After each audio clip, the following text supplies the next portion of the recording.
Alrighty, hey everybody, how is everybody this awesome Sunday?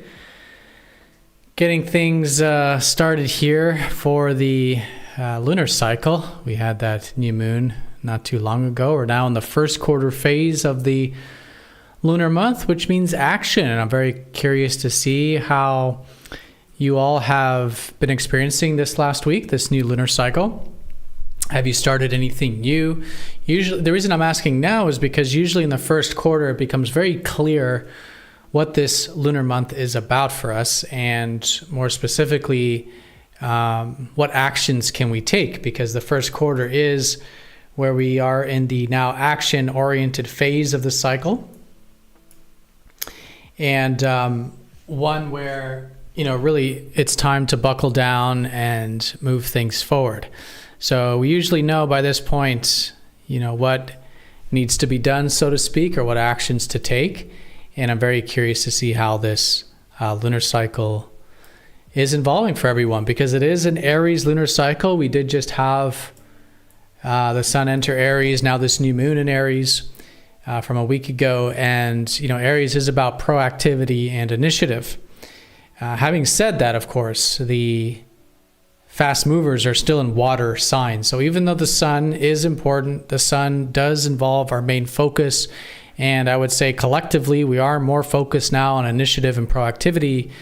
There's still a lot of water energy going on, water being more in the emotional world, in the spiritual world, in the inner world. And this is with Mercury and Venus in Pisces, which Mercury rules how we think, how we communicate. Pisces is about the spiritual, the unconscious, the imaginative, the intuitive, basically the soup or the ethers of life. This is where our minds and viewpoints have been for a long time now, about a couple months with Mercury here. Not the easiest placement for Mercury to be in, but really good for that sort of pulling up unconscious things, working with mental health, spiritual health, things on that level is always fantastic. I want to make sure everyone can see me and hear me okay. There's been a little bit of a lag lately with the live stream, and so by the time I see my face here, it's already been a while. But just let me know if you can hear me and see me okay, and if the volumes are okay as well. But anyways, Mercury and Pisces, not easy for the mind to be in the soup, so to speak, and working with the ethers like that. Venus also here as well, which has meant how we're connecting to life and other people, is in the soup as well. Good to be connecting with receptivity, with acceptance, with soul connection, with compassion, healthy boundaries as well, as boundaries do tend to get blurred with that Pisces stuff. But as you can see, a lot of the day-to-day energy in those water elements. And even with Mars, which is actually very important because Mars rules Aries, and so that means whatever is unfolding with these initiatives, with this proactive energy, with this new lunar cycle, it's going to happen through Cancer, the crab, through protection, through the emotional, through hopefully creating that safe and secure environment for ourselves and others. So definitely the mix right now, mostly more water. So it might as well be like a new moon or something in, one of the water signs. But seeing as how we've had already a lot of water energy these past couple months with Pisces, we've likely noticed that shift for about the week now. And so now it's the action phase. And what I would say is really how to integrate that fire with the water, because that is where the moon is squaring right now from Cancer. From the end of Cancer, as the moon now shifts into Leo, and Cancer is again that protective energy. So really a good early part of the week to say, okay, what are these initiatives? What are these things to be proactive with? And maybe how to do so in a way that's still emotionally connected, still being protective, still in tune with our intrinsic values and our mental health and spiritual health as well, with, of course, all that Pisces stuff. All right, so it looks like the audio and video is good. Great to see that. So welcome everyone. I'm going to go through the chat. Welcome everyone. It's great to see new and familiar faces here. Ari Gold, always a pleasure to have you. Hey fam, fist bump, heart, purple heart from Ari Gold. Great to see you. Great for you to join us as always. Amanda, great to see you as well. Amanda says, happy Cosmic Sunday, one and all. Thank you, Amanda. Great for you to join us. Erica Alexandria, always a pleasure. Hello, Cosmic friends. Ongoing navigation through grief, going to the movies tonight, seeing Sinners, 80% complete in relaunching my website, and continuing esoteric studies. Life is lifing. Well, again, heart goes out to you. Hopefully the grief is processing well for you. I hope you enjoy that movie. I haven't seen Sinners yet. I'll have to check that out. Always interested in watching new movies. I'm a huge movie buff. Me and my wife, Joanna, who you can see in the chat, Mind Mastery. We watch our fair share of movies and always looking for new ones. So maybe next week, let me know how that one is, Erica. Be very curious to see how you like that one. Fanta Naranja. I hope I'm saying your name correctly. I recognize the Spanish there, Naranja. But maybe it's Portuguese because Fanta says, you're in Portugal, right? Do you have any power outage stories from yourself or someone you know? Well, actually, we're not in the mainland, so not experiencing the power outages, but it did seem like a very big deal, and quite frankly, not sure exactly what happened, and it seems like no one's really being very honest about what happened there. I very much doubt it's some kind of, what did they say it was? Some kind of electromagnetic interference or something to do with the weather or something like that. But anyways, no personal stories, unfortunately, because we've had power here on the islands, and so no issues there. But if anyone else has anything to share, I am also very curious about that. And give a shout out to Mind Mastery, everyone. Joanna for moderating the chat. Always very helpful. Amanda also says, definitely felt like a shift of the sun into Aries, still one step at a time, but more forward motion and clarity. Yeah, I'm feeling that too, especially in comparison to the last couple months with only Pisces. It's nice to get a little bit of that fiery Aries, isn't it? I sure think so. Nova, great to see you. Thanks for joining, giving a star, a shout out. Thank you so much, Nova. Fanta Naranja, still not totally sure what I have to do, but hopefully I figure it out soon. Yeah, and if not today, maybe tomorrow. Technically, I think the first quarter was being a few hours tonight, early morning, going into tomorrow. But it is, action phase, and that's why I really put out that question out there to see how you all are experiencing it, because it's good to frame our minds this way. What is it that we can really take action with, and to see it as it's a prime time to do that. Scuba Kel, great to see you. Hello from North Carolina. Thanks for joining us, Scuba.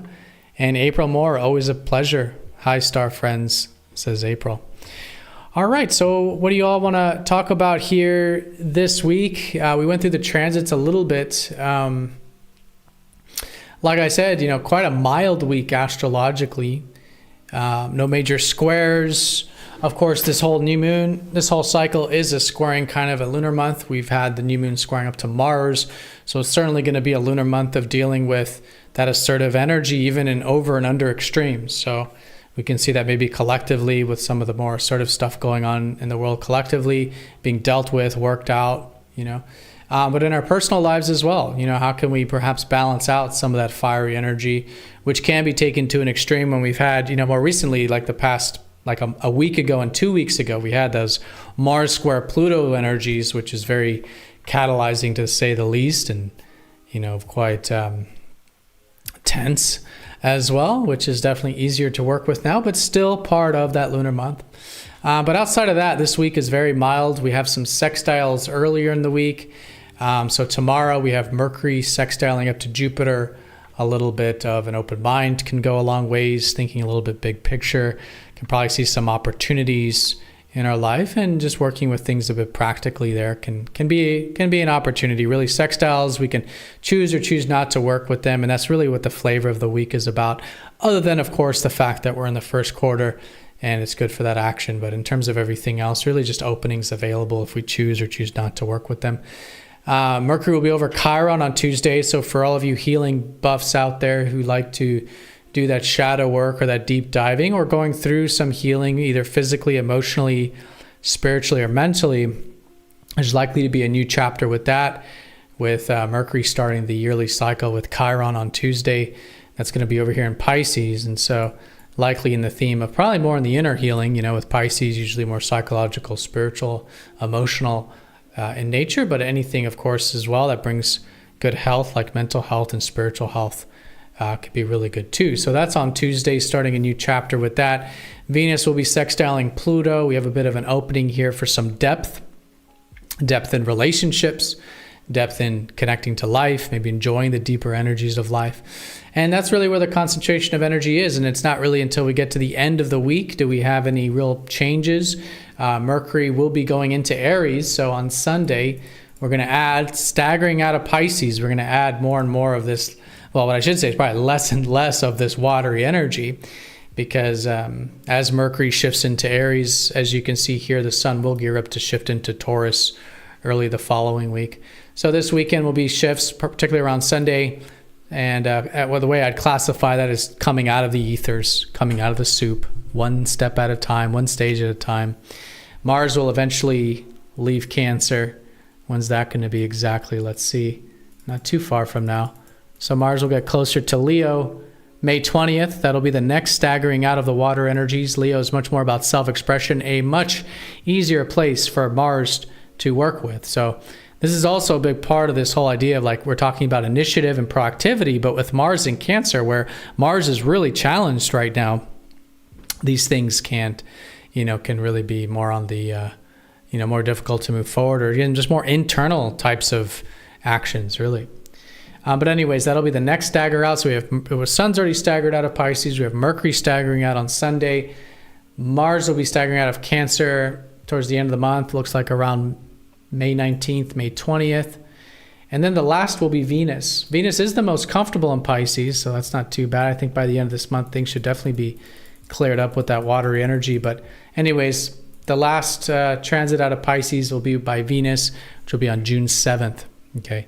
June's an interesting time because this is also when Jupiter will go into Gemini, creating some expansion around maybe some communication, some learning, some social energy, some inquisitiveness.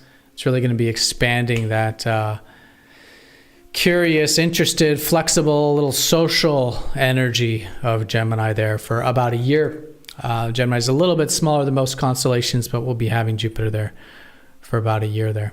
All right, so that's kind of a look at this week and the kind of the bigger picture.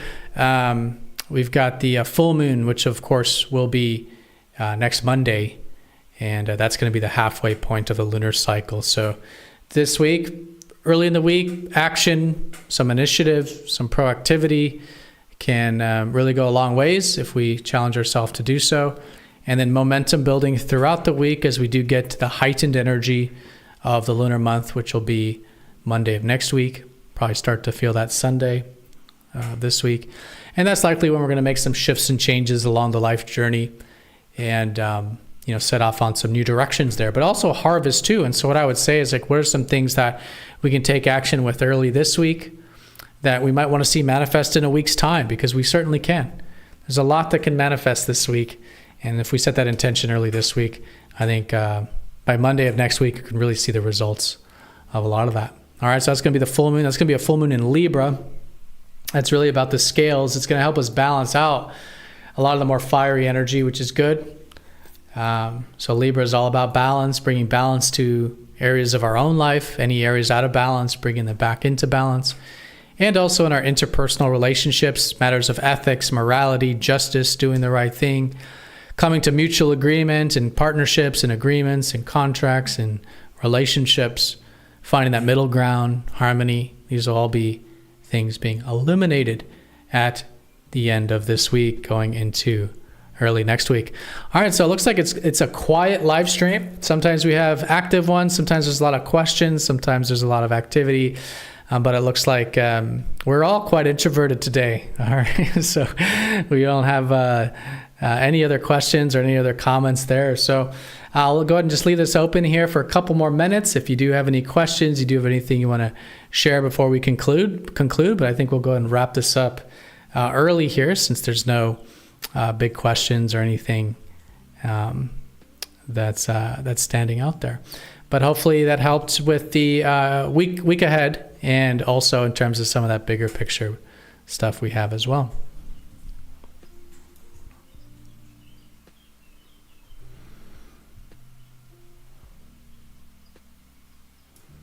So Mind Mastery says, I definitely feel that Aries shift, feel more secure, more at peace. I have Moon in Aries in my own chart.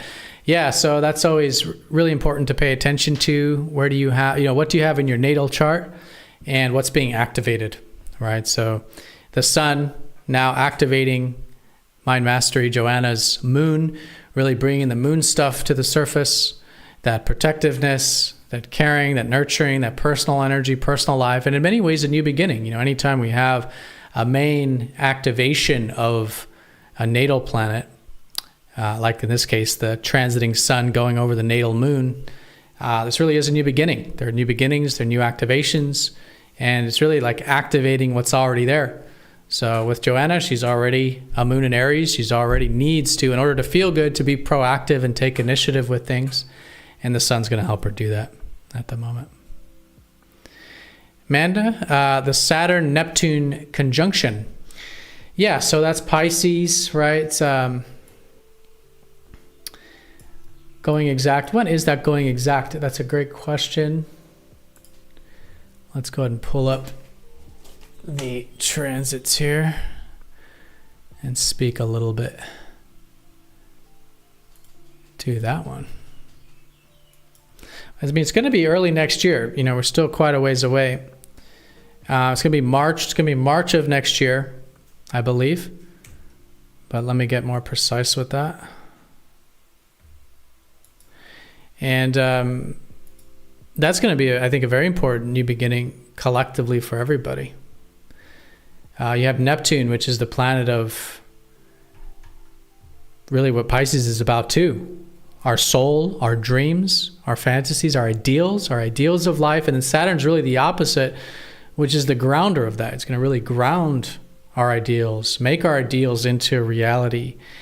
Now, wherever Neptune's, like where this conjunction is basically where Neptune's already been, which means it's the area of uncertainty, typically. So wherever, you're having that Pisces, wherever you're having that uncertainty, this is very likely to get very constructive early next year. So technically it's late February 20th, okay? But we're going to be within an orb of that from basically coming up here in June through August. So between June and August of this year, we're going to be starting to get a prelude, a sneak peek as to what February, March of next year is about. And it's going to be a big time, big year. Anytime we have these outer planets conjoining, very important. And in this case, it's really about building towards those ideals and dreams. Areas where you felt uncertain are probably going to get very clear. They're going to become very constructive. Anywhere you've had any hopes, wishes, dreams like that also get built. But it's an interesting energy because they're both yin, actually. So even though Saturn's the builder, they're both yin. So they're both about being receptive to life. So anytime you have two yin, like a yin conjunction like this, it's very receptive energy. It's like really we have to listen to life, see what life is unfolding for us. But check to see where you have the beginning of Pisces. If you want in your natal chart, the beginning of Pisces is where the conjunction will be. Let me go ahead and blow this up here so you can see it. So here's the conjunction. You'll see your chart with this symbol here, Pisces, and it's happening right around here. Exactly right here. If you want to see where that is in your chart, because all the houses will be different. For some of you, be in the relationship area like this chart. Some of you be in the adventurous area, the travel area, the career area, the home area. And it's likely, again, the area that's already been uncertain, maybe a little lost at sea, gets grounded, gets built, gets constructive. Very positive steps in the right direction regarding that. But thank you so much for that question, Amanda. That's a very important transit. It's the next most important transit. And again, a little bit of a sneak peek of that here in the summertime. So April Moore asks, so when will we be graced with your app? Well, I'm building the extended version of the calculator. So most of you know the calculator that we have on the website. And I've been kind of alluding to this. I haven't made an official announcement yet, but since there's only so many of us here in the chat, I'm happy to let the cat out of the box here. So yeah, we're basically building an extended version of the calculator, which will be similar to an online web-based astrology software. Okay, so similar to something you might see with SolarFire, something you see with Prometheus, but completely web-based. So you'll be able to access it on all of your devices. You'll be able to access it anywhere on your smartphone, on your tablets. And for all of you Mac users out there who've been really wanting a true sidereal software for Mac, this is going to be one. Okay, so it's going to be true sidereal. It's also going to have all the other standard things, and it's going to be very reasonably priced so that you can again, have a one-stop place where you can go and read all of your charts, save your charts. We're also even going to have a chat there, kind of like, what's it called? What's that called where everyone goes in, like a Discord. It's very similar to a Discord. So we'll be able to basically what we're doing here at the live stream, we'll be able to do this 24/7 anytime. Log in, share charts, read charts together. It's going to be a really cool thing. So it's it is an app, but it's not going to be an app that you have to install. It's just an app that you can access with any device, anywhere that you can connect to the internet. You'll go to the website, you'll log in with what will be your Google account. You'll log in with your Google account and access all of your charts, all the shared charts, the community, the chat that we're going to have there, and advanced features too for all of you who are really into charting. All right, but yeah, thanks for the question, April. Fantana Naranja, if Mars leaves Cancer is a relief, will it be even more pronounced for Cancer sun signs? Yeah, absolutely. I mean, well, Cancer sun signs, you all are quite familiar with the Cancer energy. You're used to it. It's comfortable to you. It's normal. So actually having Mars next to your sun is actually can be quite invigorating. But if there has been any challenges with it, as in kind of that assertive, fiery energy of Mars being difficult to work with or moderate, yes, on that side, that's likely to get easier. Amanda says, I'm feeling it now. My Saturn is in Pisces. Thanks, Saturn. Yeah, so we all have Saturn in Pisces. We're all feeling that grounding of the souls and dreams and ideals. But let's see, because it's likely to be really, like I said, another step in the right direction, another level with that here on the horizon with that Saturn-Neptune conjunction. All right, everyone. So everyone have a fantastic week. Thank you so much for joining. We'll do this again next week. If you do have any questions, any perspectives, anything you want answered, or any cool ideas for these live streams, definitely save them for next time and let me know in the comment section, and we will talk about that stuff and get involved. So have a great week, everyone, and see you all next time. Take care. Bye-bye.